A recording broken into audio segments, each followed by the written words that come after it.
Hey, welcome back. It's me, your host, Justin Schlongo.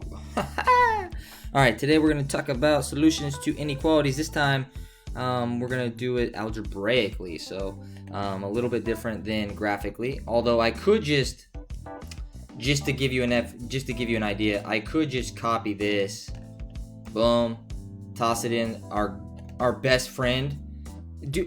The best math resource ever made, Desmos, and you can see that the inequality shows up. Then I could bounce back over here, and then I could copy this, boom, and drop it right here in this bar right here. I got to make sure I got the print. If I don't have the parentheses though, it's not going to show up as a coordinate point. And then I can determine whether or not if that coordinate point is showing up in the solution area, which would be the shaded region, or if it's showing up in the non-shaded region, which would be the non-solution area. So this one is in fact a solution, but we're going to go back to this problem and we're going to do it algebraically, so that way we know how to do it graphically and algebraically. So here we have a coordinate point, and the coordinate point is xy, and we've got an x and we've got a y.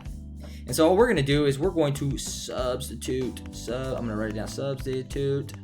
the coordinate point in for the corresponding letter. So 2, and the x value here is 2, so we're going to put parentheses 2 minus 7, and the y value here is 4. Boom, and we got less than or equal to -10. And we got order of operations here. I could just punch it into Desmos, but 2 times 2 is 4. Boom, minus 7 times 4 is 28. And 4 minus 28 is -24. And the inequality is, so the big thing here is, are you able to read this sign? Okay, are you able to read the sign? So if we read it from left to right, what it's saying is -24 is less than or equal to -10, right? Or we could read it backwards. We could read it from right to left. If we did it that way, we'd have -10 is greater than or equal to -24. So these two things are equal to each other, just written in different ways. Okay, so is -24 less than -10? True or false? That's the question, and the answer hopefully is true. Yeah, the person that owes $24 is less wealthy than the person that owes only 10. So our answer here would be yes, it's a solution, and we already knew that because we graphed it. Cool? All right, let's see if we can go a little bit quicker, because that's what it's about, right? Once we kind of understand, it's like, Shalongo, come on, let's just get rocking on these. You know what I'm saying? I got you. But we got to let it load up, you know? Okay, so we got 1, and we've got -2. We know that the 1 is x, because x always comes before y in a coordinate point. And so we've got y is 2, so 2 is greater than or equal to -6 multiplied by 1, so we're putting in for x, minus 3.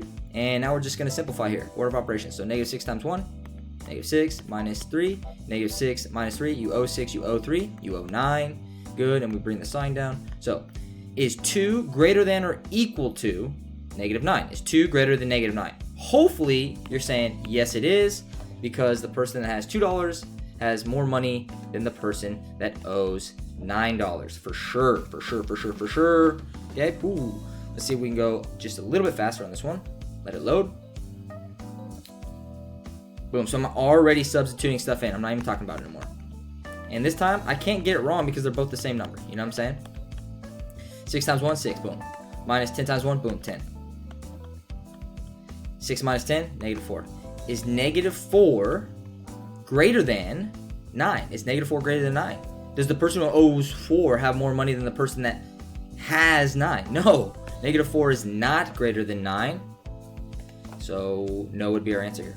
And I'm only going to do 3 on this one. That's how you figure out the solutions to inequalities algebraically.